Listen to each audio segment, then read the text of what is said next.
All right, so the ranch is back with you, and this was going to be the Great Autism Special, the Great Autism Hunting Cabin Special, where I've shot this gun about 2,000 rounds now, and I wished I could shoot it 5,000, but until ammo gets a little bit more reasonable than like 40 cents a round, that's not going to happen, at least not next year probably.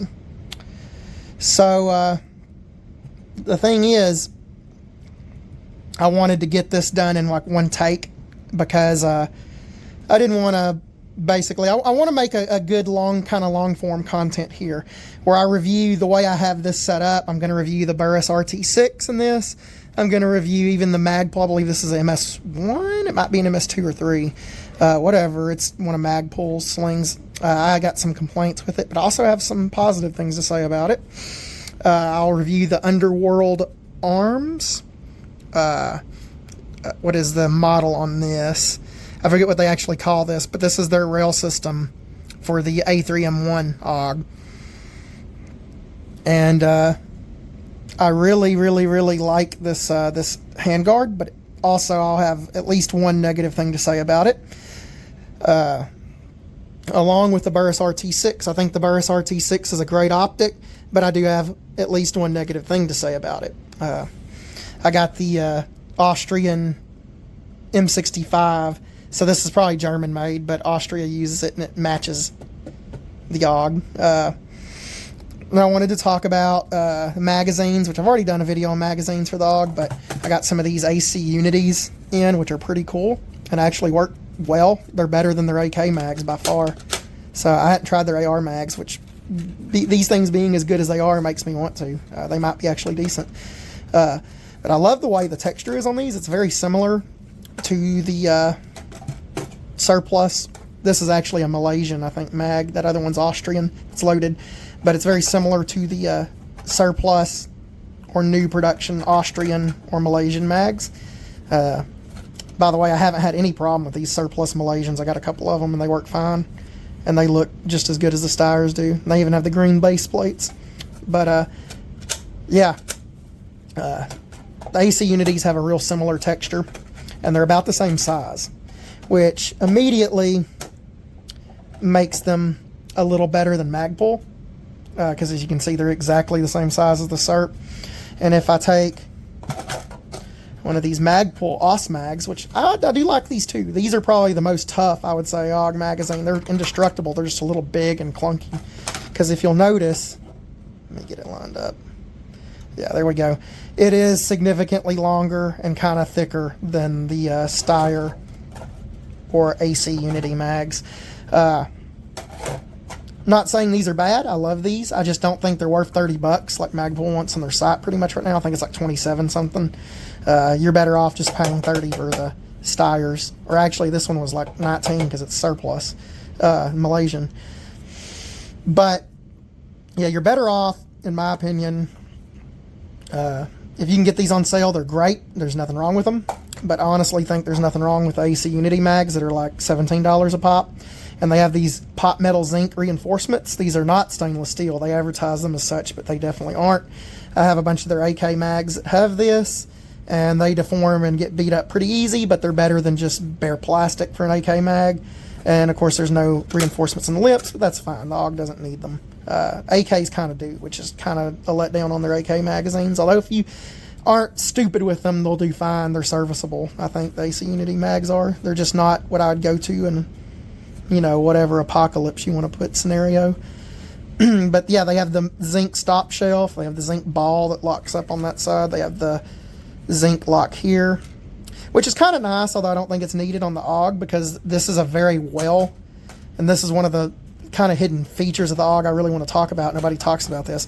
This magazine system, for how it works, you basically get the security of an AK magazine where you have essentially 2 points of lockup, but you get the benefit of it being an AR magazine or an AR style insertion where it's pretty much just straight in like that. and very easy to actually insert, unlike an AR magazine or a Steyr Augmas mag, whatever you want to call it, on a closed bolt. But the way this system works, and why I like it so much and why I don't think it's necessary on that, is you have, let me see if I can show you guys this. If I can get close. All right, there you go. You can see. You have two little legs there. And there's several other rifles that do this now. Namely the Chinese QBZ-95-1. But what that does, that divides the contact to make it in two places on this rear lug. Thereby splitting up basically the contact points, you get a much stronger lockup than you would if it was just a one contact point where it can shear like an AK magazine. So you don't really need to make a steel reinforcement there, because this lockup is incredibly strong and very well designed. And that's, nobody talks about that on the AUG. That's a very good mag retaining system, I think, which I will compliment. And you can see the mag pull os. They go in even easier than the Steyr, and they come out pretty easy too. But yeah, I don't think you need that metal reinforcement because the AUG's system is really good here.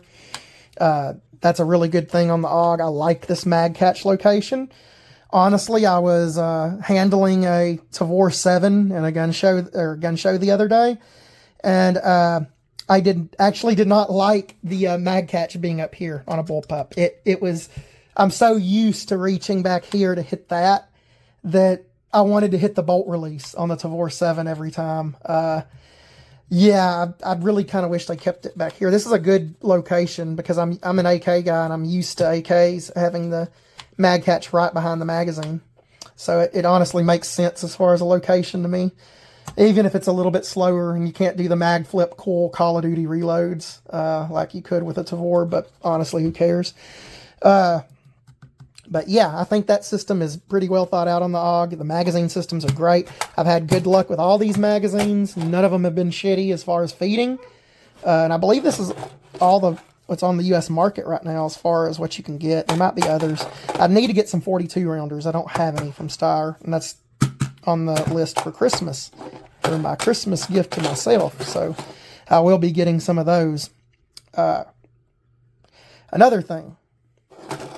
This is probably my first complaint about the AUG, is I really wish for the money you pay for these, Steyr would tune the triggers from the factory. And what I mean by that is, so you'll probably see, there is an idiot mark on this safety now.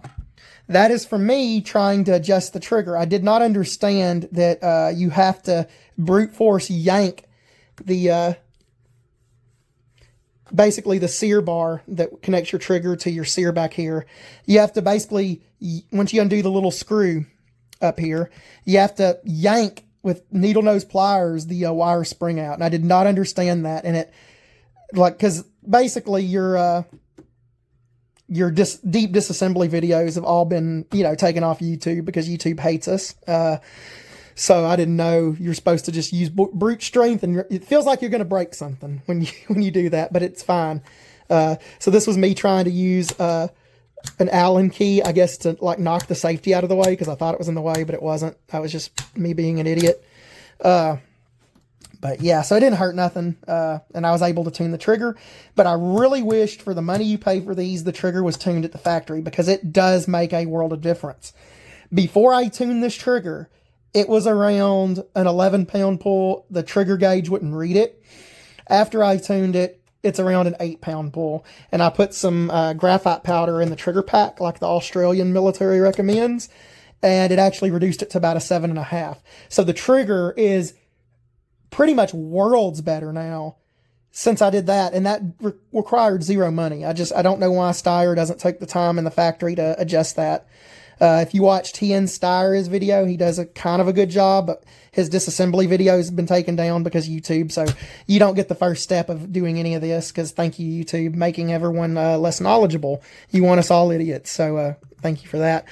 Anyways, I think the trigger system could be improved. That's kind of a medium complaint I have about the AUG. I don't think it's nearly as bad as the internet makes it. You'll have AR guys sitting out there just wailing about this trigger, and in all honesty, they'll shoot a Turkish MP5 clone and love it, despite the trigger being worse. I think the trigger on all your HK style pack guns are worse than this. They're grittier. They have this weird reset where it's super strong but long. It's like, this is worlds better because it just goes straight back, and there's no weird canting reset like with the HK packs. I do not like. Yes, your AR triggers are generally better, but if you're a good shot and you actually learn your rifle, it doesn't matter. You can be just as accurate with this, and I have been. But I think guns like more modern bullpups that use the single style where it pulls instead of pushes on a sear, I think those are going to produce a little bit better trigger pull than this does. But then again, the AUG is super military tested and reliable and has been around since 77. And guns like the VHS2 have only been around since like 2007. So they're much less developed, I would say, and field tested than like something like the AUG. This was a 3D printed brass deflector I bought off of eBay for $10. I believe the guy that made these no longer does because someone threatened to sue him because some Austrian companies that don't even sell products here are not nice to U.S. gun owners for some reason. I don't know what crawled up their ass about it, but I wish they wouldn't do that. So yeah, he took all his forms down, but you can still print these yourself or buy them from somewhere else. I'm sure they're available.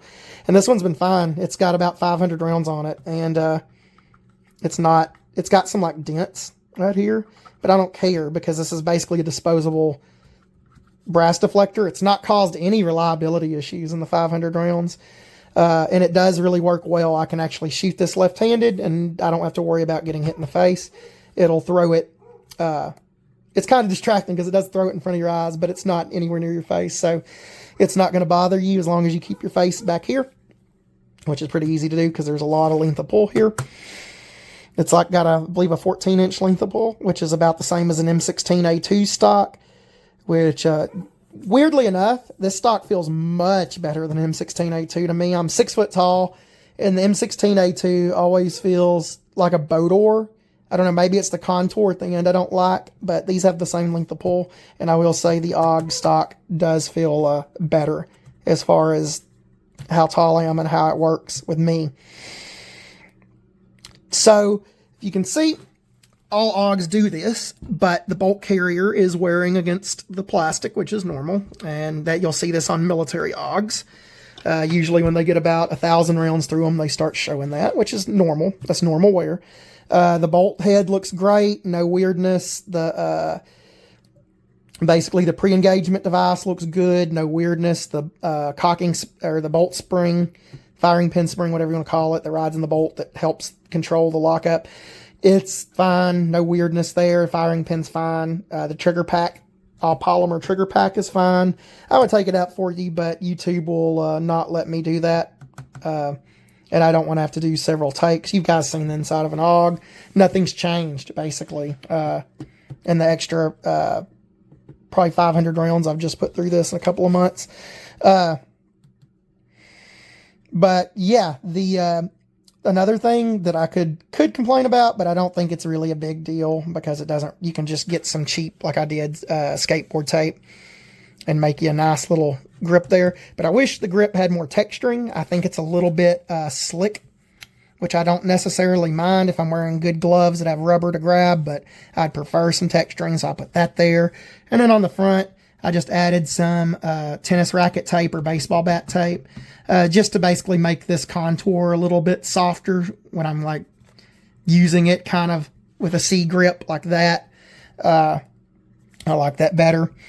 But otherwise, that's been fine. I take this off when I hunt with it sometimes because I don't like the way this gets in the way in the stand. And if I have to, I'll just hold it right here above the where the stock and the receiver meet, and it works fine usually. It's just kind of a weird hold. So that's all good.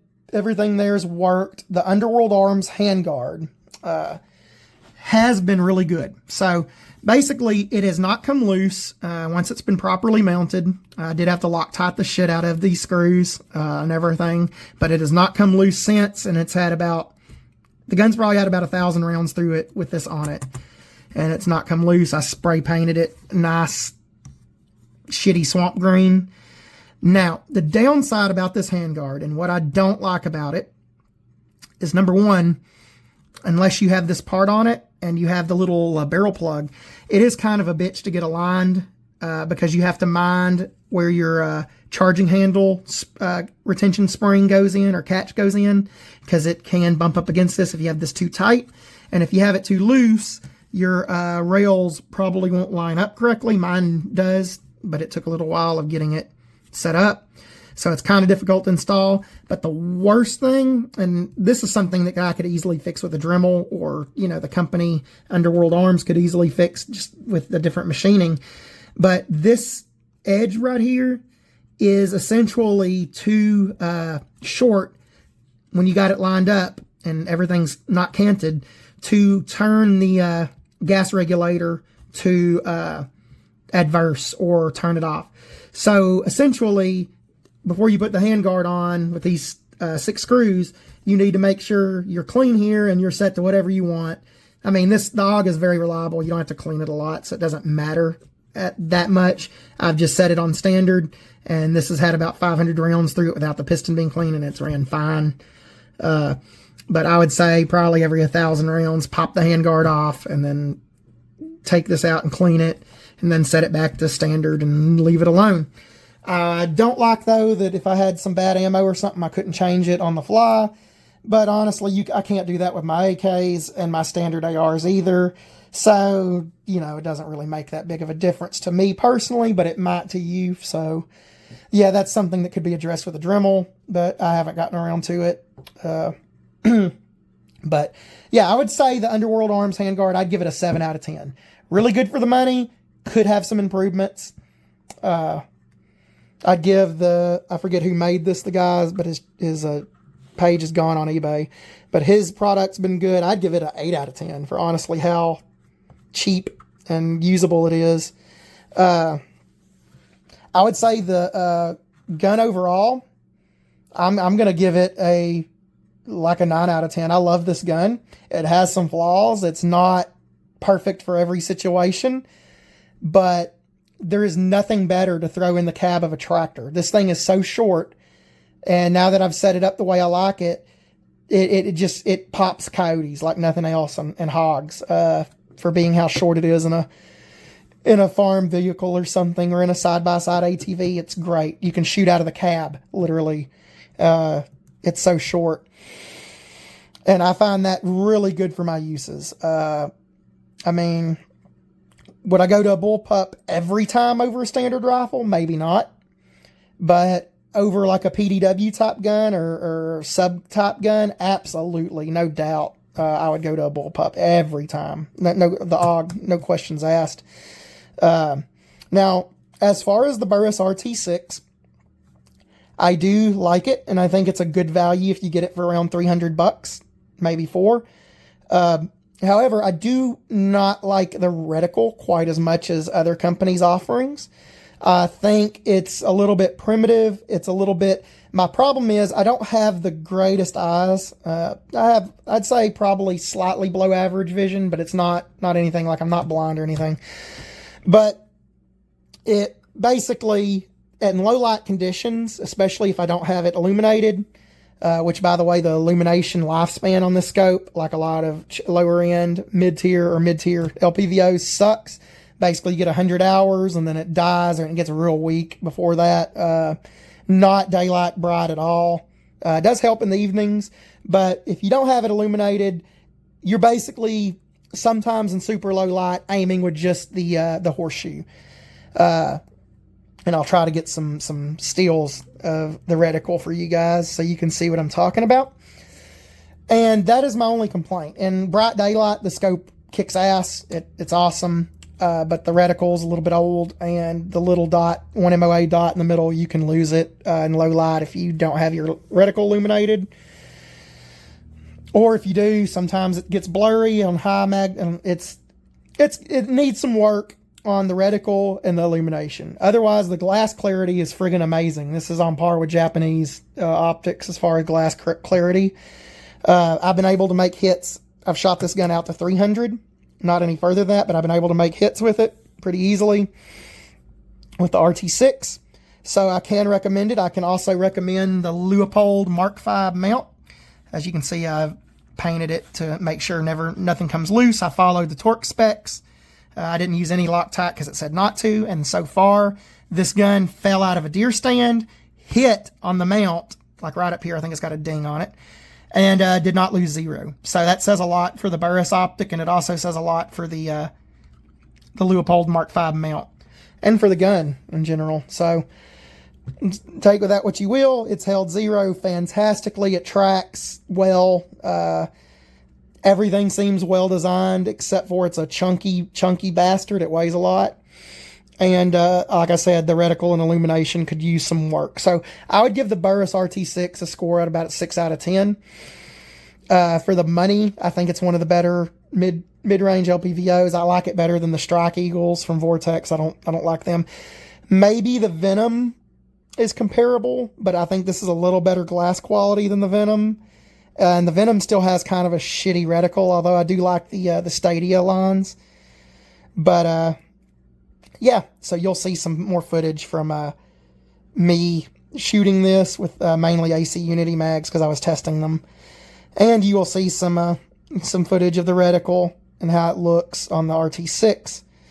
But yeah, this has been the ranch, and I'm going to try to get more stuff out. If you guys would keep watching my stuff, I appreciate it. I don't really care about funding. I mean, you guys can send me money to the Patreon if you like. I'll use it to buy more stuff for the channel, but that's really it. I do this as a hobby. I don't want to become a e-celeb retard man. But yeah, I would say overall this gun's a 9 out of 10, 8 out of 10, and I really like it. I will not be selling it. I think the AUG is a very proven system. There's like, if you can afford it, get one. Obviously, I'd say get an AR and an AK first before you get into like bullpups. But I would have no problem trusting my life to this gun at this point. And I can see why a lot of countries, namely Ireland, Australia, and of course Austria, adopted this, because it is actually a very, very well-designed weapon system in general. So as far as the accuracy I've gotten, which I guess I should talk about, this gun's routinely shot under 2 MOA. I don't think I've ever gotten a group, even with Russian steel case, that was worse than 2. What is this? This is Serb M193. With this Serbian M193, it shoots about around 1 3/4 MOA, around that, sometimes 1.5. With these Fort Scott munitions, 55 grain tumble on impact rounds, it grouped with these about 1.25 inches, so it liked these a little bit better. But oddly enough, the best thing it grouped with was these two, and this is its favorite. I buy this stuff for it all the time. Is these PMC bronze, cheap ass, like 40 cents a round stuff. This shot about an MOA, maybe a little under. I was very impressed. I don't know why it likes this round so much, but I found it works great in it. And it shot these just over MOA, and this is pretty much what I've started stockpiling. As far as what I buy now is a 68 grain boat tail hollow point match Frontier Hornady 223 spec stuff. It shot really well. This stuff's supposed to have a better ballistic coefficient than, say, the 55 grain stuff. The 1-in-9 twist barrel likes it. My Sega and ARs that are 1-in-9 like it too. So I've started just buying that. But the AUG really liked it, and it does a number on hogs and coyotes. So that's what I've started buying. I do think the barrels are super high quality. I wish they were still chrome lined. This one's a nitride. I wish they actually shipped with 20s. I think the carbine sized AUG is really, really, really cool. But, you know, because it's about like the minimum overall length you can have. But I would appreciate the fact if I could get, 20-inch barrel muzzle velocities out of the box instead of having to buy a $600 extra barrel. But otherwise, like, I think this setup's really good. I like my streamlight. I don't know if I've ever reviewed it, but you'll hear about it now. If I can, oh, just knocking shit over. You can see it on this side. I have it mounted. I don't have a tail switch. I have the tail cap on just because I can reach it from this side with my thumb pretty easily. I like that setup because I don't like having a bunch of wires running everywhere. I know, like, guys like Robski like the tail switches where you can have them somewhere else or have them on the right side of the gun. I don't know if it's FUD lore, but, you know, maybe in a scenario where you are being shot at, you would never have your light on, so it doesn't matter which side of the gun it's on, in my opinion. But yeah, guys like Robski like the tail switches because they're easier to reach, but, you know, it's whatever. I like the way I have this set up because I can reach it when I need it. The Streamlight Protac 2, it was on this rifle when it was dropped out of a stand accidentally, so it's fine. It's tough. It's been on several guns. It's been on AKs, ARs. It's been dropped around. I like these lights. I think they're excuse me. I think they're a good value for the money. But I mean, obviously, your stream lights are going to be better. Your cloud defensive before they went to kind of dookie are going to be better. There's a lot of high end lights now. They're probably going to do a little better, but not for $100. And these lights are fantastic for $100, and I kind of put them on all my long guns because I can afford them, and they work well. They don't eat up batteries super quick. I believe police agencies trust them, so I think the stream lights are just fine. O-lights are garbage. Do not buy them. That's all I'm going to say about that. I bought some, and they do not do well. They have problems. But yeah, so this is going to be the big Autism Christmas special. Maybe if you're nice and Santa peeled, you will get an AUG for Christmas, because they are the ultimate Christmas gun. They're in Die Hard. I mean, top that. I mean, maybe the MP5 you could argue, but not with its trigger pack. And that's all I'm going to say. I like this gun quite a bit. And I think it's for the money right now, like $1,600. I think it's worth that. I don't think these are worth $2,000, like at their MSRP or what they used to go for. I don't think really any intermediate caliber rifle is. Like, I really want the new Civi HK 416 clone, but I don't want to pay $4,000 for it because I think that is insane. I think that gun probably reasonably they could make a profit off of it if they sold it at $1,500-$1,600 like this. But HK hates their customers, so they won't do that. But I have no problem buying expensive piston-driven rifles because I think I like the cleaner operating system of the AR-18. I think it's the best compromise of all systems, pretty much. And that's why you're seeing like a lot of militaries go to it. Like even with the XM5, XM7 rifle is a short stroke. It's still garbage, but that's for another reason. But yeah, that's figured I would just do this AUG video for your Christmas special, guys. And you can enjoy some of the shooting footage afterwards. And yeah, I'll see you guys later. And this has been the Skinwalker Hidden Valley Ranch out.